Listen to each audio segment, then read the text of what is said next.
Hello and welcome back to another Good Game Nation video where we bring you everything TCG. My name is Sam and I'm back with another One Piece video.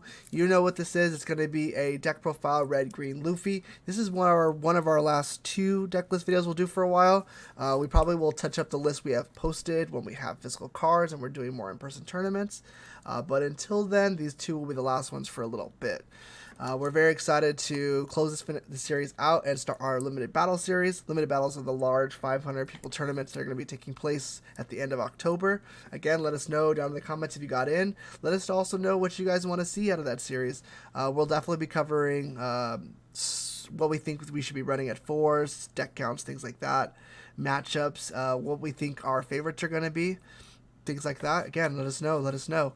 And we have Ichigo on the wallpaper. How are you guys liking October anime? Loving Bleach, been loving Chainsaw. Love Blue Lock right now. A lot of fun. Alright guys, let's get right into this deck now.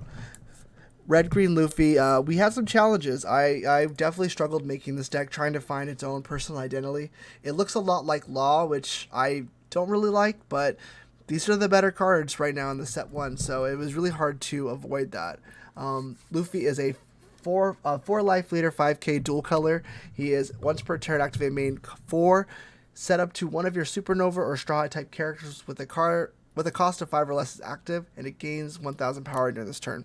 So what can we do with this? We needed to either A, be very aggressive, looking at rush, or B, set up maybe, and looking for some double attacks. There's a lot of these options in red and green, and then there's the little sneaky one, being able to protect your troops. That has been the growing knowledge curve of playing this leader, I can tell you now. So let's get right into the character cards. Again, it looks a lot like Law, so we're seeing a lot of our small drops that have been very strong that I have no complaints against. We're starting with Otama. Red and green doesn't have a ton of removal, so having Otama plus Jet Pistol or just weakening some of their troops to trade a little easier, very strong for this deck, because that is our main form of removal, is going to be trading or just Jet Pistol. That's actually our only form of removal. Duh. Next couple cards are going to be Beji and Chopper. 1-drop blockers have been very strong in this meta so far. Very strong late game, very strong just to play them on the board. Your opponent has to answer them or it saves you a life. Either way, your opponent is investing into it, so cards always have good value. Then we have the Searchers, Nami and Bonnie. They are essentially our draws. There's not a lot of other draw options in this deck, so seeing these cards early are very important, or late. They're good throughout the entirety of the game, but earlier the better. Looking for your setup pieces, you're looking for your Drakes, you're looking for what we're missing. Sometimes we need Usopp, sometimes we need Robin, sometimes we need a mover, Don Nami, which is the next card on this list. Mover Don Nami is really good in this deck. There's a lot of cards that require Don to activate effects. You have Luffy, Law, not Law, Drake, Kid, and then Robin as well. And Usopp if you're playing Usopp, depending on the matchup. It's very nice to move non-active Don because this is a very cost-heavy deck. You're usually either very close to tap out or tapped out because of how expensive the leader effect is. So keep that in mind. This is a card that I definitely didn't change a lot of. It's always been around at 3, but it's probably a card you can put at 4 if you feel like it's necessary. And that is it for the 1-drops. 2-drops, we have a tech card that I really enjoyed was Usopp. I didn't think I would struggle with the blue matchup, but it was pesky, especially if they're playing the Sentomaru line. They're able to out-tempo you, and the pacifists are at 6k are very annoying, and you have to invest to delete them. So I was looking for a way to slow them down or at least find an advantage, and Usopp definitely was the answer. It's good into other matchups, of course, but blue specifically, it excels. If you don't find yourself playing it, it is still a 2k combo, so it was very hard to find an excuse not to play that guy.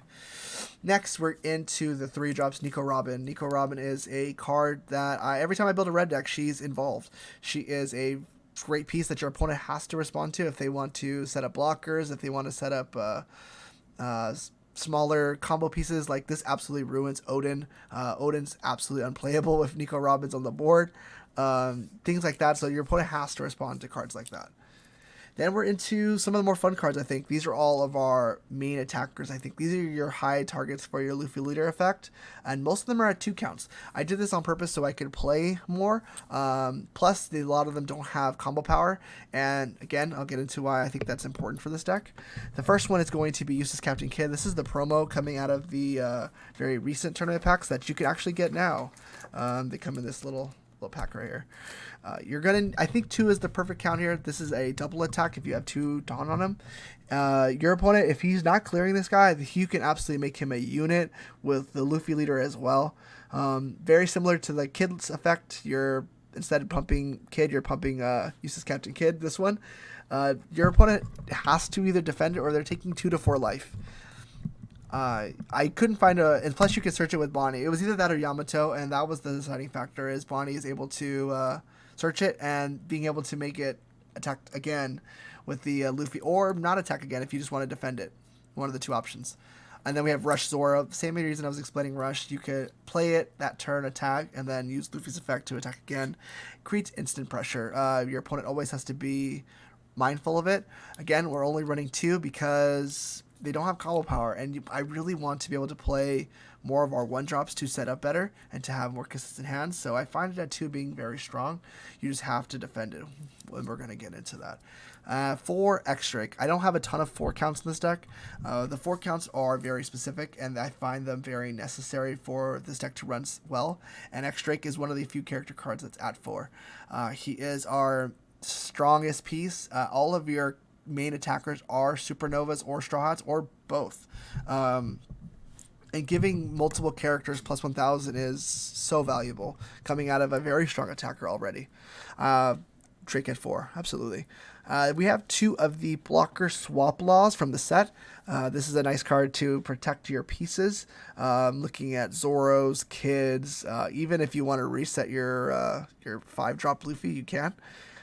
Depends what your opponent's board state is. And again, that law creates those options for you. And again, it's been very valuable in some cases. Strong. Then we're right into the Rush Luffy. This is not a shocker, I'm assuming. If you're seeing red, you're probably seeing this Luffy. Very strong. Probably the best red card to date so far. Rush, and then it has the ability to avoid blockers if your opponent has blockers. And then you can restand it with the Luffy leader effect. He would be an 8k swinging with that, avoids blockers twice. Very hard to defend stuff like that, so very strong. And then we have restand law from the starter deck as well.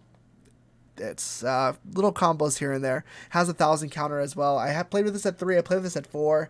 I found it getting stuck in my hand a little bit. 2 seemed to be the right count, but you can definitely play with that one. Useless Captain Kid. It's hard to have a green deck without including 1 or 2 of these. It doesn't really fit with the synergy of the deck very well, but if you get on the board, again, your opponent has to respond to that guy because he will take over the game. And it's you could punish your opponent if they're not prepared for it, so I run 2 just for that. And then we're into our event cards. Again, this is probably the most area that you could tweak with the deck. I found a lot of success with Radical Beam. Again, I said your deck is very expensive. You're going to be tapping as many downs as possible. And having very cheap event cards or option cards was very important. I bounced between this and Paradise Waterfall, but I found Radical Beam just to be way too effective as a 4K combo for 1. And then Jet Pistol at 4. It's your only real strong form of removal. It removes a lot of the pesky cards, and with Otama, it removes 90% of the really pesky cards. Strong combos. Opening hands. We're looking for our draws. We're looking for Nami. We're looking for Bonnie. If we have those 2, we're usually pretty solid. I like seeing Drake sometimes. If we have Drake, that's really nice. If we're looking for specific matchups, seeing Usopp for blue is nice, but again, if you have Nami, you always have a chance to pull Usopp. So again, look for your Usopps, look for your Namis, very, very strong. Or look for your Bonnies, very strong cards for this deck. It pulls everything. It's the very strong cards in this build. How I found myself playing, again, I saw it very similar to Law, so I was playing very aggressive, but I found a lot of value playing 1 or 2, 3 max character cards. Anything more than 3, especially against purple, I found myself susceptible to being losing way too much value. 2 seems to be that really sweet number. Keeping 1 or 2 and just protecting them, keeping them on the board for as long as possible. it worked out well. It works out well. They're very strong character cards, especially your 4s, your 5s, and your 6 drops, or your 5 drops. So they have to invest into killing them. And if you can match resources, that's ideal. These pieces are more valuable on the board if you can keep them because of the Luffy leader effect.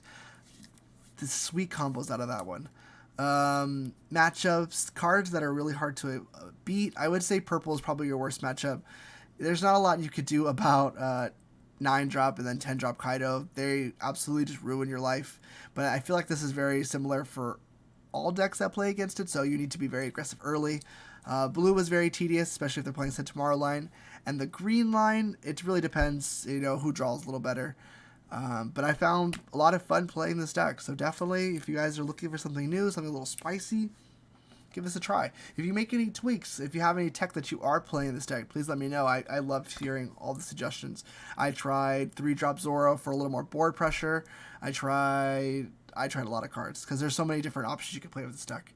And I think that's half the fun with this one. Definitely one of the more fun decks to build. Give it a try. Let me know if you like it. If you do play this deck, let me know in the comments how you did, what you changed. I want to know.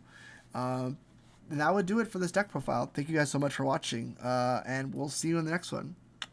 Later, guys.